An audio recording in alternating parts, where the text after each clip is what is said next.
Hello dear student, I welcome you all in concrete technology subject and the subject code is 1615305. Today we are going to see unit number 4, that is quality control of concrete. In this is lecture number 7. Myself Daniel Swami, I am lecturer of Civil Department, James Polytechnic College, Aurangabad, Bihar. Let us discuss about the content of the lecture. And quality control of concrete. Today we will study about the step involved for finishing concrete. Let us discuss about the step involved for finishing concrete in detail. What are the steps involved for finishing concrete? Finishing may be defined as the process of leveling, smoothing, compacting, and otherwise treating the surface of free concrete or recently placed concrete to produce desired appearance. Which means that finishing हम लोग किसको बोलते हैं?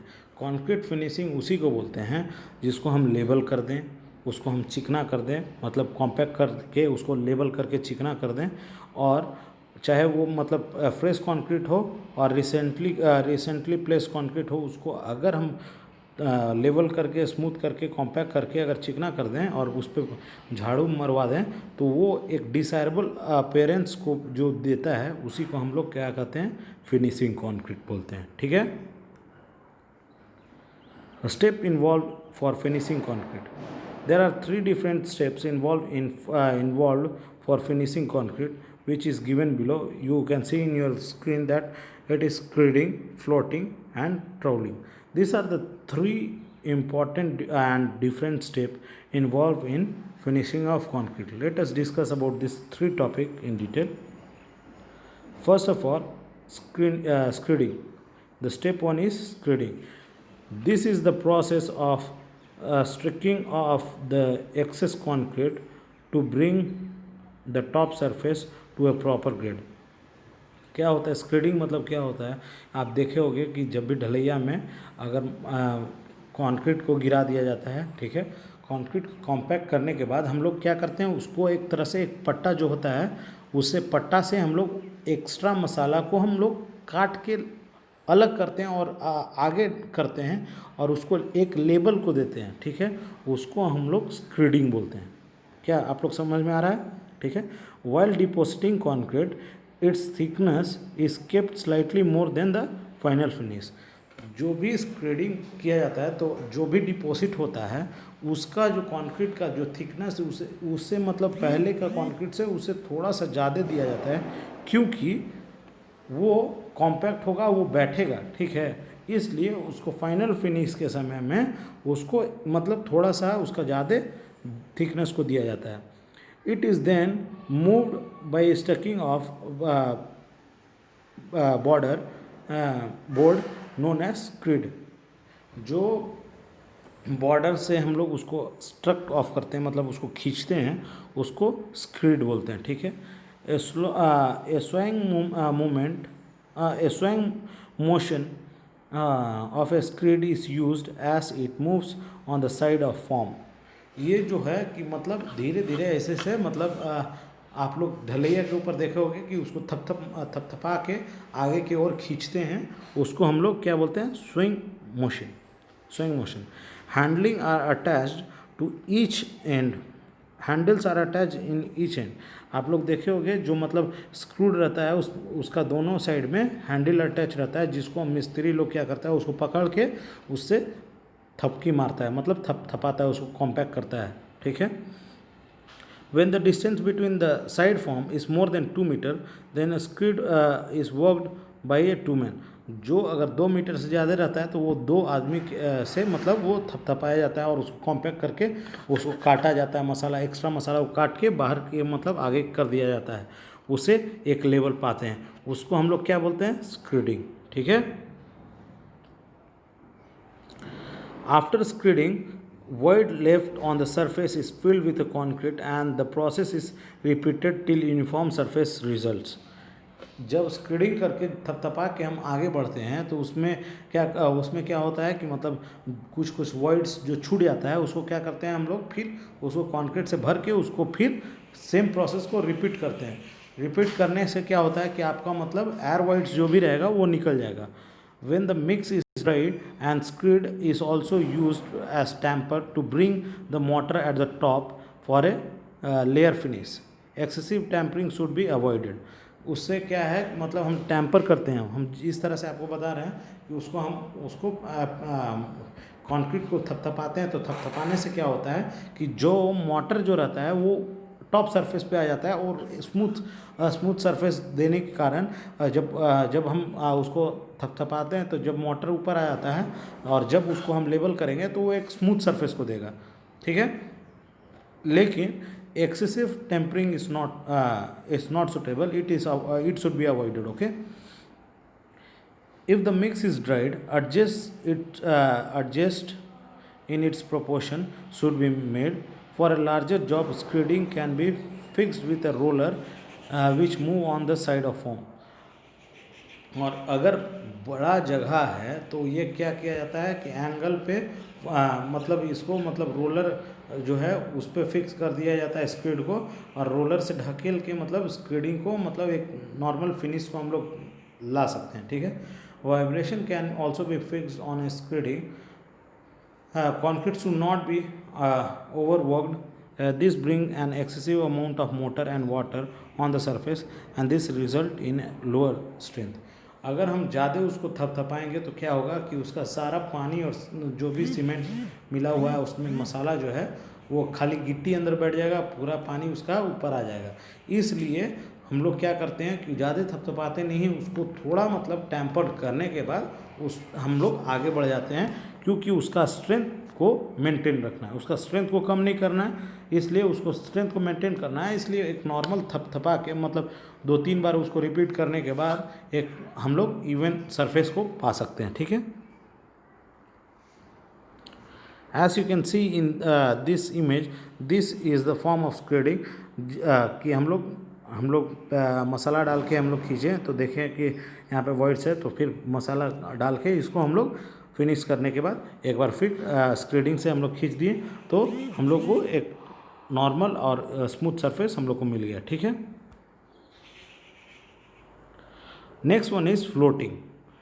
Floating consists in removing of irregularities on the surface of concrete which are left after screeding. Floating जो है वो uneven surface है, वो कब होता है स्क्रीडिंग करने के बाद। ये जो लेफ्ट हो जाता है उसको मतलब इरेगुलरिटीज़ को एक रेगुलर फॉर्म में करने के लिए उसी को हम लोग फ्लोटिंग करते हैं। This is done with A wooden flatten. ये हिंदी में उसको हम लोग क्या बोलते हैं, पट्टा। पट्टा से हम लोग लेबल करते हैं, उसको हम लोग फ्लोटिंग करते हैं। It is about 1.5 metre long and 20 centimetre with attach with a handle. ये जो है छोटा वाला पट्टा है जो मतलब हैंडल के साथ अटैच रहता है, नहीं तो मतलब नॉर्मली बिहार में वो हैंडल के साथ अटैच नहीं रहता है, वो हाथ से लोग पकड़ के करते हैं उसको। वो पट्टा से अगर लेवल किया जाता है उसी को हम लोग फ्लोटिंग करते हैं। Low spots are filled with a concrete and work with floating. Filling low spots with a mortar should be avoided as it result in soft and non-uniform surfacing. तो ये क्या है, मतलब जो भी लो फिलिंग स्पॉट्स है उसको हम लोग भर के उसको एक मतलब यूनिफॉर्म सरफेस दे देते हैं, ठीक है। Finishing is done with the forward and backward motion of float. In the place where it is difficult to operate a long handle float, the wooden float of 60 centimeter long and 10 to 12 centimeter width will be used with a handle can be used. तो ये जो है मतलब finish करने के लिए forward backward motion करने के लिए हम लोग मतलब वुडन प्लैंक ले लेते हैं, जिससे मतलब हम लोग वुडन पट्टा लेते हैं। जो आप लोग देखे होंगे, कोई भी ढलैया देखा है तो उसको पता रहेगा कि मतलब वो लोग देखा होगा कि मतलब पट्टा से उसको मतलब चिकनाता है, और पट्टा जो होता है वो हल्का होता है, उसे एक लेवल करता है, ठीक है। If the area of a slab is larger and there are no wall and post but floating is used, bull floating is used, sorry. जो एरिया है वो जिसमें सिर्फ स्लैब है, वहाँ पे कोई ऑब्स्टेकल नहीं है, जिस तरह से वॉल है या पोस्ट नहीं है, तो वहाँ पे बुल फ्लोटिंग यूज होता है। It serve the same purpose as float. जो फ्लोट काम करता है, जिस तरह से वो पट्टा से हम काम करते हैं, उसी तरह से वो बुल फ्लोट भी काम करता है। ठीक है। It consist of wooden and aluminium blade of 2 centimetre with. ये क्या है? वुडन और अल्मुनियम ब्लेड, उसका जो विथ है 2 सेंटीमीटर है एंड 1 to 1.5 मीटर लॉन्ग। उसके अनुसार से हम लोग उसको चिकना करते हैं। It is attach with a handle of 5 metre long. वो 5 मीटर लेंथ में मतलब वो अटैच किया जाता है, उससे हम लोग चिकना करते हैं। It permits floating without the operation getting on the concrete. ये जो है मतलब उसके ऊपर मतलब हम चिकना करने के लिए आराम से उसके ऊपर हम रख के उसको चिकना कर सकते हैं। ठीक है। This is the bull float for finishing the concrete. As you can see this is the thing. एक तरह से ये पोछा की तरह रहता है, जिससे हम उसको हम चिकना कर सकते हैं ढलैया को, अगर बीच में कोई ऑब्स्टेकल्स ना हो तो। Third one is troweling. It is the final operation of finish. It is provided a smoother finish which is hardened, absorbent, resistant.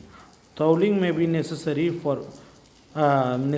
to finish point and not finish in a satisfactory manner by float. ट्राउलिंग कहाँ use होता है? जब अगर floating से आपको मतलब संतुष्टि नहीं होता है, तो वो ट्रॉवल यूज़ करके हम उसको एक प्रॉपर फिनिश को देते हैं। It should be done after all the excess water is evaporated. ये ट्रॉवलिंग कब होता है? जब कंक्रीट का एक्सेस पानी जो है वो एवेपोरेट हो जाए, तब हम लोग ट्रॉवल से उसको मतलब लेवल करते हैं। Trowel with A steel float when the concrete is almost dry gives a very smooth finish. Trowel is 20 to 50 centimeter long and 8 to 12 centimeter width. The blade gives better surface after they have been used enough. जो blade है उसको हम लोग मतलब ज़्यादा हम लोग use करते हैं, तो वो उसका मतलब नीचे का चिकनापन बहुत ज़्यादा अच्छा आता है। इसलिए जब ब्लेड को हम ज़्यादा यूज़ करेंगे तो वो जितना यूज़ होगा उतना ही अच्छा फिनिश देगा। Power towel is use can also B use for a large work. Power trowel जो है वो मतलब बड़ा बड़ा काम के लिए यूज़ हो सकता है। ठीक है। This is the trowel as you can see in this image. जितना ये मतलब घिसेगा उतना ही ये मतलब स्मूथ सरफेस को प्रोवाइड करेगा। The summary of this lecture is all about leveling, smoothing, compacting and otherwise treating the surface of finished concrete or a recent placed concrete to produce desired appearance, which means that हमारा ये video में हम लोग क्या पढ़ें levelling करने के लिए, स्मूथ करने के लिए, कॉम्पैक्शन के लिए। और ये मतलब जो है ये आपको 3 चीज़ बताएं। जो था आपका 3 चीज़ था। ट्रॉलिंग था, उसके बाद था आपका फ्लोटिंग था, उसके बाद स्क्रीडिंग था। ये 3 चीज़ जो था आपका मतलब ये आप 3 चीज़ को अपने दिमाग में रखते हो तो बहुत बढ़िया रहता है, और आपको मतलब ये कंक्रीट जब आप प्लेस करते हो तो आपको मतलब जानने में मदद करता है। ठीक है। I have referred from online source Ritu publication book and MS City book, and that is published by S. Chand. You can go through this book and you will get each and every topic, and your doubt can be cleared from this book also. And if you go through this book is very good. This book have very good content. Thank you for listening this lecture. If you have any doubt, you can ask me and clear your doubt. Thank you everyone.